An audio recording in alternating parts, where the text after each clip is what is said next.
I wanted to talk a little bit today about the stories that we tell ourselves. So often I hear people in both my professional life and my personal life talk to me about something that has happened to them or is happening, and they'll describe with a great deal of emotion and feeling the impact it's having on their life, how unfair it is. Oh, this person has intentionally done this to me. It's just not right. This is wrong.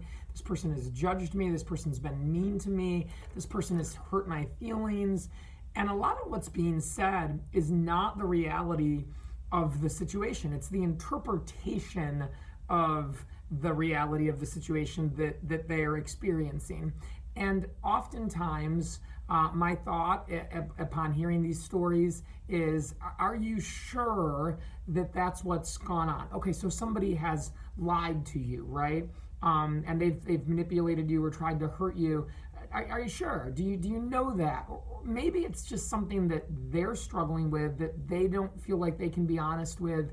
They're not perfect, but you're not perfect either. They never really meant to harm you, but they are just going through something or working through something. Or maybe that person that turned in something late and missed the deadline isn't just a bad employee and not able to handle the demands of the job, but that there's something going on at home personally that you don't even know about, and you haven't created a safe enough space or environment where they want to tell you. The truth of the matter is that we spend an enormous amount of time in drama. Cy Wakeman talks about this. She has a lot of podcasts, a lot of speeches, talks all about ditch the drama. And she and her company has done a ton of research that suggests that employees of companies spend somewhere in the neighborhood of 2 to 3 hours a day in what she calls drama, which is venting or thinking or worrying or wondering or feeling anxiety about things that may or may not happen, decisions that are being made, things that have been made, things people have said to them. And this is just an incredible loss for companies and employers everywhere, but it's an incredible loss for us as people and as human beings. And my estimate is that people spend the same amount of time in drama at home. They in their personal lives, they're in feuds with their families, with their friends. They're very wrapped up in how other people behave. And it's no secret that our parents or our children or our siblings or our spouses do things that confuse us, where it's like, why would you do that? Like, I don't do it that way. You're doing it wrong. The way you act, or you didn't want to come to the birthday dinner, or you're always late. We get so angry about these things, or frustrated or sad by these things.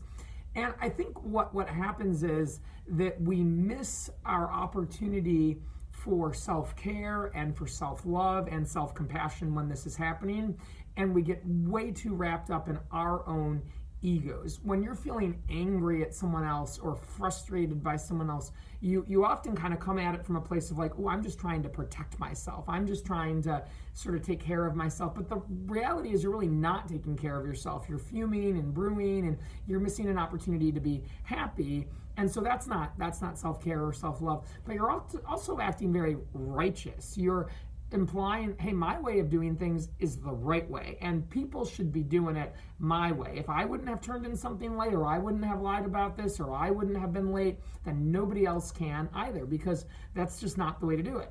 And so I hope that if you're looking to have more peace in your life, and if you're even looking to say, how can I create more time in my life to get the things done that make me happy, that I love, that I'm passionate about, how do I do that? One of the very first things you can do to create more time and more peace for yourself is to eliminate the drama, the judgments, the opinions, the interpretations of events, and you can start really working hard to say, just what are the facts, what do I know, and what if the way I'm immediately feeling about this or thinking about this, interpreting this, is not right? What if I'm the one that's in the wrong?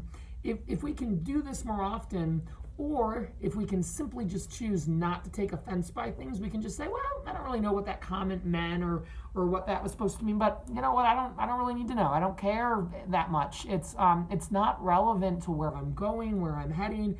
It doesn't have a lot of meaning for me. Maybe they don't like me. Maybe they're just having a bad day. I don't know. But I have things I need to get to. I've got my priorities. I've got my goals. I've got my most important people. And we just got back to focusing on that. You'd be shocked by how much time you can create for yourself instead of saying, I'm going to tell myself a story which may or may not be true. So my suggestion for everybody today is, if you are finding yourself bothered by certain people, certain things, certain situations, you have a couple options. You can simply ignore it and get back to work on creating the dream life that you want, doing the things that matter to you most, whether it's exercise or spending time with your loved ones or just working really hard on whatever projects you're in.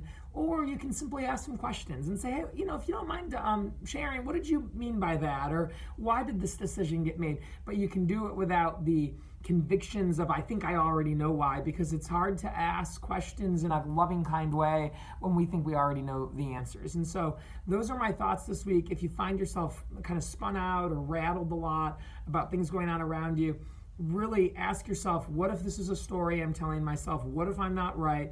Maybe I either just ignore it and get back to the things I was working on, or maybe I choose to go ask and talk about it. But don't live in drama. Don't find yourself in fiction and being like, oh, I'm sure that this person's just a jerk, if you don't really know. And my thought is 90% of the time, you don't really know. We're wrong more than we're right with interpersonal situations. So with that, I hope everyone has a great day, and I will see you guys very soon.